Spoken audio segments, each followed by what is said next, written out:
новости? Почему такие? Не пиши, не спеши.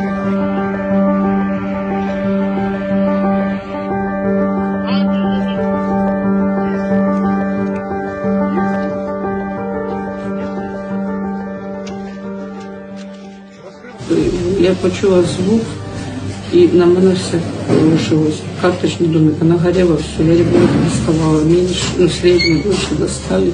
Я побежала искать ребенка меньшего, потому что они все были в комнатах по-разному.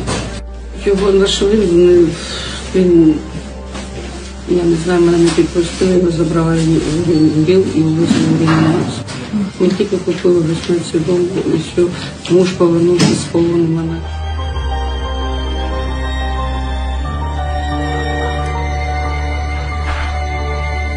Поки ніяк я не можу, я не знаю, як їм сказати.